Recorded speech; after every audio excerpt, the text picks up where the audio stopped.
Hello there. So recently I just got this interesting idea to maybe talk about the different campaigns that I do videos on, like after this here Halo CE, after I finish the campaign, maybe just, talk about it a little bit, discuss certain things that I liked or disliked. Not even really so much of a review, but more of just talking about it, you know?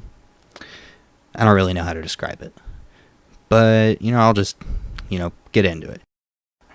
I didn't really start with Halo CE. I started with Halo 2 back in 2004 with my sister. She got a original Xbox and Halo 2 for her birthday in December. And, that night I sat down and watched her play it, and then we eventually got a second controller and I played it with her. And I just, immediately fell in love with the game. But that wasn't really enough for me. I needed to play Halo CE since that was the second game. I felt like that was the natural thing to do. I should play the first game, then play the second game, but that ship had already sailed, so I at the very least needed to play Halo CE so I could catch up on the story and get to know certain things that really were kind of left out if you would have just played Halo 2. Kind of like, who was Miranda Keyes and Sergeant Johnson? Why were they really important to the story? How are they related to the Master Chief? And, it says in Halo 2 that Miranda is Jacob Keyes' daughter, but again, it's like, who is Jacob Keyes? I didn't know that until I played Halo CE. And Johnson wasn't really a big part in Halo CE, but he was in the first Halo as well, so again, that kind of also explains his role in the game a little bit too. He was also on the first Halo with the Master Chief and somehow got off. I think they explain it in First Strike, the book, but I haven't read that one. Or why 343, like who 343 is and why he's important in any way. Why is he even a part of the story too? And again, with Halo CE, that's perfectly explained. He was the monitor of installation 04 or whatever. But honestly, I gotta say, when I first played this game as a kid, I was just a little disappointed. Not by the graphics or anything like that, because I knew that it was an older game than Halo 2 was. Halo 2 had just come out that year. But, the lack of features, I suppose, like not being able to board vehicles, the lack of dual-wield weapons was a little annoying. Not being able to swap weapons with your allies, that was by far the most annoying thing I can recall as a kid. Not having swords, that was rather annoying.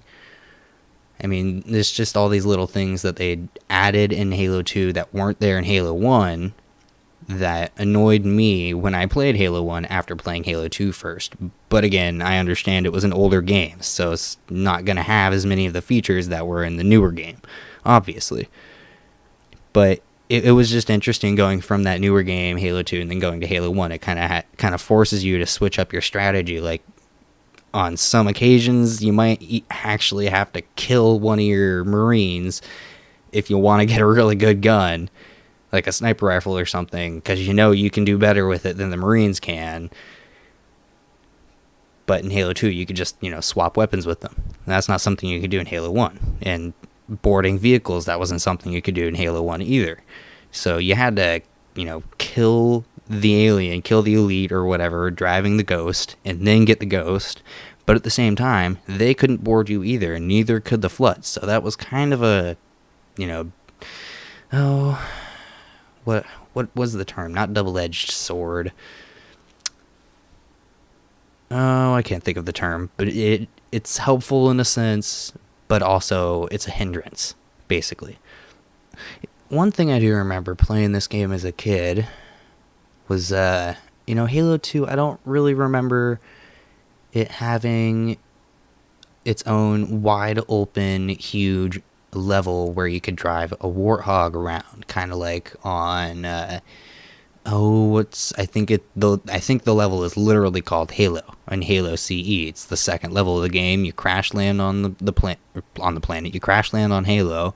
You eventually get a warthog and you have to go around rescuing other Marines. And I mean, the scale of this map is massive, especially for the time. It was 2001, I believe, when this game came out. So to see a map that big and to have, the huge structures and everything, all the different areas you can go with the vehicles, that was really awesome to see. And I never really got that sense of an experience from Halo 2. And I gotta say, after playing Halo 2 again, the Flood really wasn't like a big surprise to see in Halo CE, but even knowing they were going to pop up at some point in Halo CE, the anticipation of seeing them when I was a kid was pretty awesome. And actually seeing them for the first time through that little head cam that Jenkins had, that scared the shit out of me as a kid. And playing that level was terrifying, and so was that was 343 Guilty Spark. The library scared the shit out of me when I was a kid, too. Because it's just, dark-ass hallways you're walking through, and there's Flood everywhere. It was just a good thing I had my sister with me, and we played that co-op all the time together. But still, oh god, it was such a pain in the ass of a level, but so much fun at the same time. And I never really understood the whole concept of the library, to think of it, because you have to go all the way up these levels on this elevator, and then you go all the way back down to retrieve the index. I mean, what is it that Guilty Spark said he had to do? He had to unlock some junctions or something like that before he could get the index. He has the ability to transport. Why the fuck didn't he just transport the chief to all these different spots and then unlock all the junctures or whatever the hell he had to do, and then go back down there with the transporter and take the index? It would have saved a lot of trouble and a lot of time. But no. Well, obviously that would have taken away from the whole fight going through the library. I mean, that is a kick-ass level in and of itself, because it's an extremely challenging level, especially when you're playing with cowbell like I am. Just fighting the Flood in general when you have cowbell is annoying as hell. Oh, I got a scratchy throat.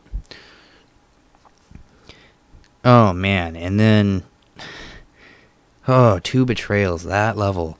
God, just having cowbell on really made, it just made this campaign a whole other level of hurt for me.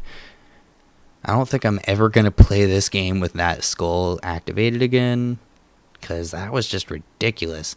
You throw one grenade, you'd think you'd threw it far enough away, but, it blows up two of those, the carrier forms, and then they fly over to you, land right on top of you, and then explode. So it's like, oh, wonderful. That didn't go exactly as I planned, and now I'm getting swarmed with infection forms and getting turned into Flood. So thanks for that. Oh, God. And that one part on two betrayals with the fucking wraiths at the end of that canyon. Oh my god. I can't believe it. All those times I tried to tactically take out both of the wraiths, and I just got killed over and over and over and over and over and over and over again. And then I finally just decided, fuck it. I'm going to take this ghost, and I'm just going to go around the right side and sneakily take out a wraith, and then take the banshee. And I fucking made it. I mean, come on. I mean, at least now I know that that's the easier thing to do in that scenario. God, even trying to get them all to just kill each other off, I couldn't even get the goddamn thing. I literally had to sneak around. It was so frustrating. It was especially frustrating when I realized how close I was to the end of the level in that second part. Like, god damn it. Oh, man. And, keys. Jeez.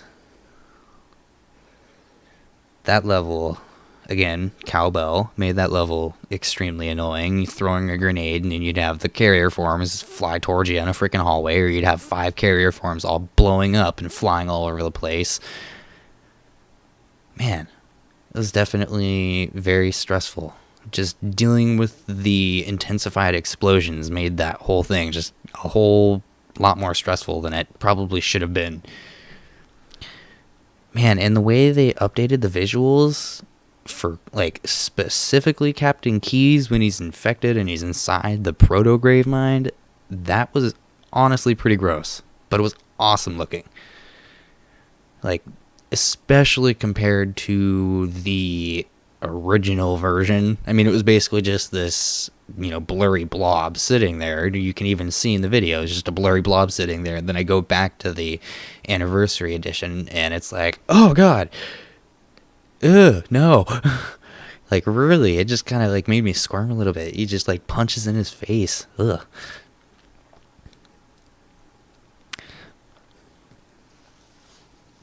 I don't really have anything more to say about the campaign per se. So I think that's going to be it for this video. I really enjoyed this campaign. I definitely do want to play it some more in the future. Maybe I'll do some videos where I mess around with the infinite ammo and the cowbell skull. My favorite level to mess around on was always, oh gosh, what's the name of it? Silent Cartographer. Storming the beach and then getting to drive. And again, that's another level you get to drive a warthog around on. That's a fairly decently sized map. And that is also a lot of fun. But that's a fun map to just screw around on too. And having all the skulls on would make that pretty interesting. So maybe I could do like some videos on that one, just screwing around maybe. But other than that, I think that's it. I hope you enjoyed this video. If you did, please leave a thumbs up. If you want to see more videos like this one where I'm talking about the game itself and my experiences from the recordings after the campaign or the story is all finished and everything, then please let me know. And subscribe to my channel if you want to see more videos like this too, or like my other videos as well. I hope you... Oh, sorry. If you have any comments, questions, or suggestions, please leave them down below in the comment sections. Please feel free to leave any suggestions. I'm totally open to them at the moment because this is a completely new idea that I just had basically today. I hope you have a great day, and peace out.